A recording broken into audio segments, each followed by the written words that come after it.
315 metre लंबी और 18 floor building जितनी ऊंची। ये है MSC मेराविलिया क्रूज शिप, जो मॉडर्न शिपिंग इंडस्ट्री के लिए किसी रोल मॉडल से कम नहीं है। 80,000 टन या फिर 8,000 अफ्रीकन हाथी से भी ज्यादा वजनी ये क्रूज शिप समंदर में तैरते किसी छोटे विलेज का मंजर पेश करती है। ये पूरी तरह से सेल्फ सफिशिएंट है, जो 7,000 लोगों को कई हफ्तों तक किसी भी चीज की कमी महसूस नहीं होने देती। 2500 luxury sweets, casinos, fitness centre, open terraces, pools, water parks, dancing floors, restaurants और हत्ता के इसके अंदर एक पूरा शॉपिंग मॉल भी मौजूद है। इसकी कंस्ट्रक्शन में टोटल 1 अरब US डॉलर्स यानी कि 8,250 करोड़ रुपए और 60 लाख घंटों की मेहनत लगी, जो 450 इंजीनियर्स और हजारों वर्कर्स की दिन रात की मेहनत के सिवा मुमकिन नहीं था। शिपिंग कंपनी MSC ने इसकी डिजाइन और कंस्ट्रक्शन के लिए फ्रांस की एक कंपनी को कॉन्ट्रैक्ट दिया। उनकी रिक्वायरमेंट थी कि उनको एक ऐसी क्रूज शिप चाहिए जो स्टेबिलिटी में दुनिया की तमाम शिप से ऊपर हो, जो जब चले तो उसमें जरा सी भी वाइब्रेशन ना हो, उसमें कोई ऐसा मैकेनिज्म हो कि अंदर बैठे लोगों को सी सिकनेस या फिर मोशन सिकनेस भी ना हो। और सबसे बढ़कर MSC को ये पूरी क्रूज शिप सिर्फ 4 सालों के अंदर अंदर चाहिए थी। डेडलाइन से एक भी दिन ऊपर गया तो कंस्ट्रक्शन कंपनी को रोजाना 1 लाख यूरोस का जुर्माना अदा करना पड़ेगा। पर सवाल है कि इतने कम वक्त में ये मुमकिन कैसे होगा। नाजरीन, STX फ्रांस, जिनको इस स्टील के पहाड़ को खड़ा करने का चैलेंज सौंपा गया था, उनको इसकी कंस्ट्रक्शन के दौरान कई चैलेंजेस का सामना करना पड़ा। कुछ फीचर्स तो ऐसे भी थे जो शिपिंग इंडस्ट्री में पहली बार अटेम्प्ट किए जा रहे थे। 4 सालों की डेडलाइन में से मेराविलिया की प्लानिंग और डिजाइनिंग में ही 2 साल गुजर गए। 2015 में ऑफिशियली इसकी कंस्ट्रक्शन का आगाज हुआ, जबकि 2016 में इनको ये वेसल डिलीवर करनी थी। 150 हेक्टेयर्स बड़े सेंट नज़ेर शिपिंग यार्ड में हजारों स्टील की शीट्स मंगाई गई। 315 मीटर लंबी क्रूज शिप पर कौन से हिस्से में कौन सा पार्ट कितना बड़ा और किस शेप में होगा, ये डिजाइन पहले से रेडी थे। बस अब सिर्फ इनको काटना था और वही सबसे एक्यूरेसी वाला काम था। इसके लिए एक रोबोटिक आर्म की मदद ली गई।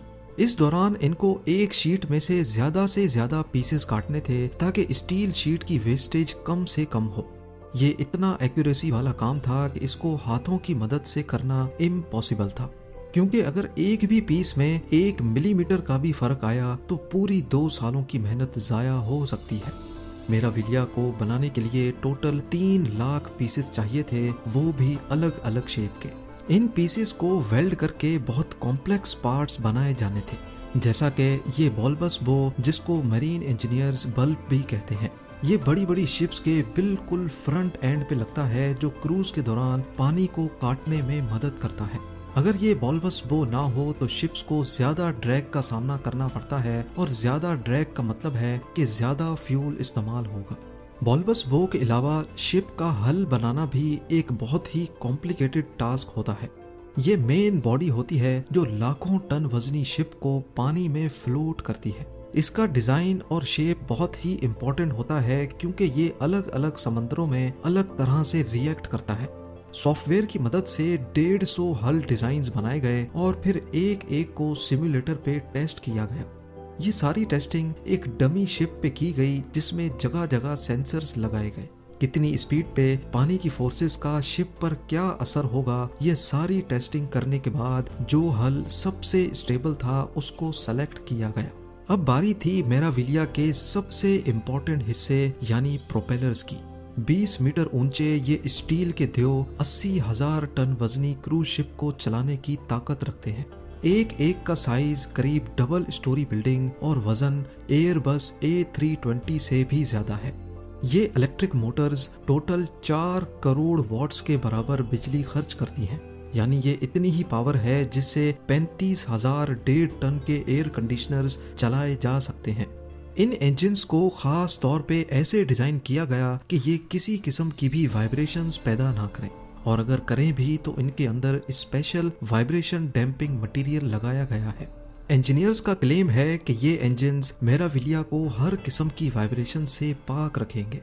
अपनी टॉप स्पीड यानी 22.7 नॉट्स या फिर 42 किलोमीटर्स पर आवर की स्पीड पर क्रूज के दौरान भी अंदर बैठे पैसेंजर्स को ऐसे महसूस होता है जैसे वो बीच समंदर में किसी 5 स्टार होटल में बैठे हैं। MSC मेराविलिया की इलेक्ट्रिसिटी रिक्वायरमेंट्स की बात की जाए तो इसमें पूरा पावर स्टेशन इंस्टॉल करने का फैसला किया गया। ये एक तरह का तैरता हुआ विलेज है जिसमें 7,000 लोग कम से कम भी 7 दिनों के लिए रहते हैं। 2,500 लग्जरी स्वीट्स, कैसीनोज, थिएटर्स और दूसरी लग्जरी फैसिलिटीज बहुत ज्यादा बिजली इस्तेमाल करती हैं। ये पावर स्टेशन 4 बड़े बड़े डीजल जनरेटर से बना है जो 11,000 वोल्ट्स करंट प्रोड्यूस करते हैं।